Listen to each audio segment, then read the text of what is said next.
لازم نفعل المركز.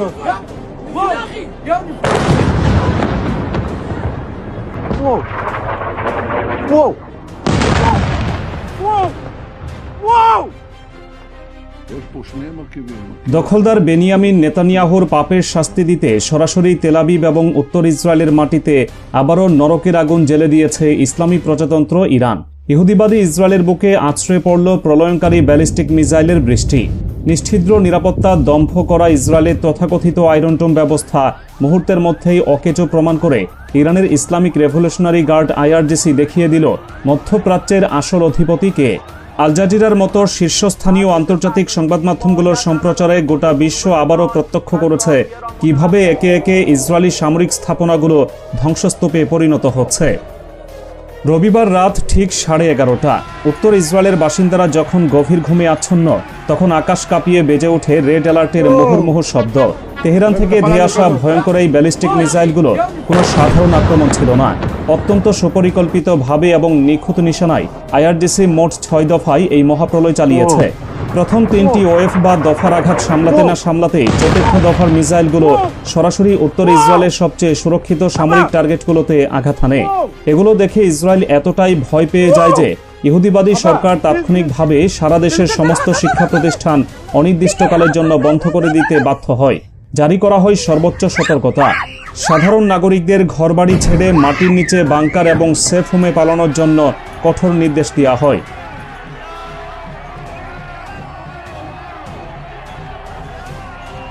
দখলদারদের এই পরিণতির পেছনে রয়েছে তাদের নিজেদেরই সীমাহীন স্পর্ধা। লেবাননের রাজধানী বৈরুত এবং দক্ষিণ লেবাননে নিরীহ ফিলিস্তিনি ও লেবানিজদের উপর ইসরায়েল যে বর্বরচিত রক্তপাত চালিয়েছে, এই মিসাইল বৃষ্টি তারই চূড়ান্ত এবং নির্মম জবাব।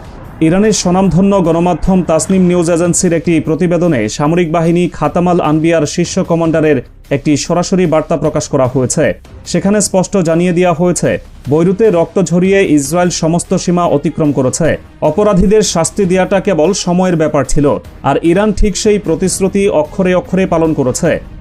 এই ধ্বংসযজ্ঞের পরপরই ইরানের সর্বোচ্চ সামরিক উপদেষ্টা মহসিন রেজাই সামাজিক যোগাযোগ মাধ্যম এক্সে একটি অত্যন্ত কড়া ও সুনির্দিষ্ট বার্তা প্রদান করেন। তিনি পরিষ্কার করে দিয়েছেন, গত 8 এপ্রিলে যুদ্ধবিরতি লঙ্ঘন করে ইসরায়েল যে ধৃষ্টতা দেখিয়েছে তা কোনোভাবেই বরদাস্ত করা হবে না। রাতের আধারে চালানো এই মিসাইল হামলাকে তিনি আখ্যায়িত করেছেন একটি সামান্য সতর্কবার্তা হিসেবে। আগ্রাসীরা যদি এই সতর্কবার্তা অগ্রাহ্য করে আবারও কোনো দুঃসাহস দেখায়, তবে পরবর্তী আঘাত হবে এমন এক ভয়াবহ মাত্রার, যার চরম মূল্য চুকাতে চুকাতে ইসরায়েলের অস্তিত্ব বিলীন হয়ে যাবে।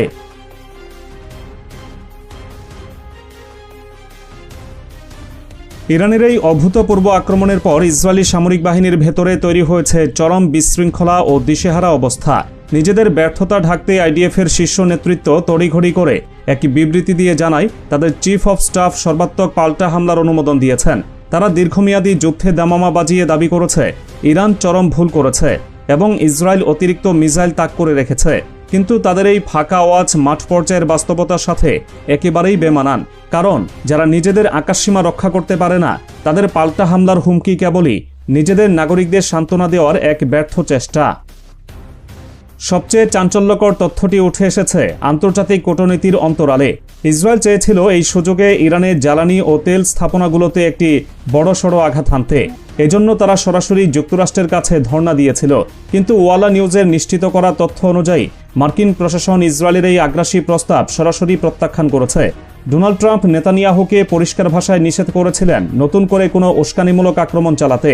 কিন্তু ক্ষমতা হারানোর ভয়ে উন্মাদ নেতানিয়াহু সেই নিষেধাজ্ঞা অমান্য করেই লেবাননে হামলা চালিয়েছিল, যার খেসারত এখন ইসরায়েলের সাধারণ জনগণকে দিতে হচ্ছে।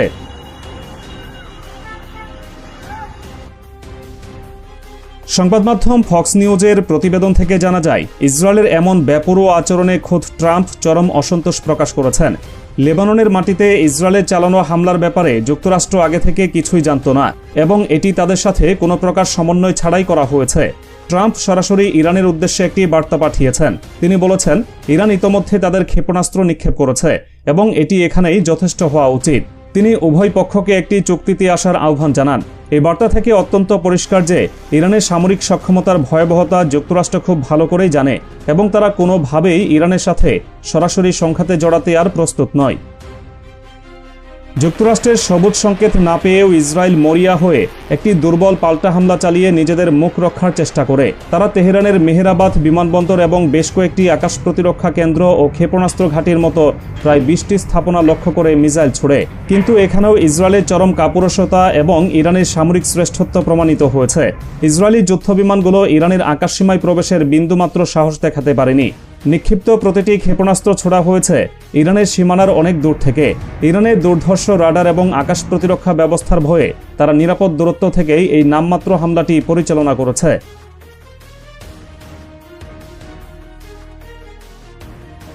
গণহত্যাকারী ইসরায়েলের এই দুর্বল হামলার পরপরই হোয়াইট হাউস থেকে সরাসরি বিবৃতি দিয়ে ওয়াশিংটন নিজেদের অবস্থান পরিষ্কার করে নেয়। তারা দ্ব্যর্থহীন ভাষায় জানিয়ে দেয়, ইরানের উপর ইসরায়েলের এই পাল্টা হামলার সাথে যুক্তরাষ্ট্রের দূরতম কোনো সম্পর্ক নেই। পরম মিত্রের এমন অসহায় অবস্থায় পাশ কাটিয়ে যাওয়া প্রমাণ করে আন্তর্জাতিক অঙ্গনে ইসরায়েল আজ কতটা একঘরে এবং মিত্রহীন। আগুনের এই লেলিহান শিখা কেবল তেল আবিবেই সীমাবদ্ধ নেই। মধ্যপ্রাচ্যের মানচিত্রে এখন চারদিক থেকে ইসরায়েল এবং তাদের দোসরদের উপর আঘাত আসছে। সবচেয়ে বড় খবরটি এসেছে সৌদি আরব থেকে। ইরানের নিশানায় এবার সরাসরি যুক্ত হয়েছে সৌদি আরবের প্রিন্স সুলতান বিমান ঘাঁটি। অত্যন্ত নির্ভরযোগ্য সূত্র নিশ্চিত করেছে এই ঘাঁটির আশেপাশে অত্যন্ত শক্তিশালী দুটি বিস্ফোরণ ঘটেছে। এই বিমান ঘাঁটিটি মার্কিন সামরিক উপস্থিতির জন্য একটি গুরুত্বপূর্ণ কেন্দ্র। সেখানে ইরানের আঘাত পৃথিবীকে বুঝিয়ে দিয়েছে তেহরান চাইলে মধ্যপ্রাচ্যের যে কোনো প্রান্তে যে কোনো সময় শত্রুদের কফিনে শেষ পেরেক ঠুকে দিতে পারে। ঠিক একই সময়ে লোহিত সাগরের তীরবর্তী ইয়েমেন থেকে হুথি যোদ্ধারা সরাসরি ইসরায়েলের দিকে একের পর এক ব্যালিস্টিক মিসাইল নিক্ষেপ করেছে। ইসরায়েল পাল্টা হামলা চালানোর চেষ্টা করলেও হুথিদের অদম্য মিসাইল বৃষ্টির সামনে তাদের প্রতিরোধ বারবার ভেঙে পড়ছে। একদিকে উত্তরের রণাঙ্গনে লেবাননের হিজবুল্লার অবিরাম আঘাত, অন্যদিকে ইয়েমেনের হুথি এবং সরাসরি ইরানের ব্যালিস্টিক মিসাইলের ত্রিমুখী আক্রমণে ইসরায়েল আজ এক অবরুদ্ধ এবং ধ্বংসন্মুখ ভূখণ্ডে পরিণত হয়েছে। ইহুদিবাদী রাষ্ট্রটি তাদের অবৈধ দখলদারিত্ব বজায় রাখতে গিয়ে এখন নিজেদের অস্তিত্বকেই খাদের কিনারে নিয়ে দাঁড় করিয়েছে। আইআরজিসির এই রাতের আঘাত বিশ্বকে একটি নতুন বার্তা দিয়েছে। মধ্যপ্রাচ্যে ক্ষমতার সমীকরণ এখন সম্পূর্ণভাবে তেহরানের হাতে। দখলদারদের এই পতন এবং চারপাশের এই সর্বাত্মক আক্রমণ প্রমাণ করে মধ্যপ্রাচ্য জুড়ে এখন যে যুদ্ধে দাবানল জ্বলছে তা ইসরায়েলকে পুরোপুরি ধ্বংসস্তূপে পরিণত না করা পর্যন্ত থামবে না। Hier, schau mal rein.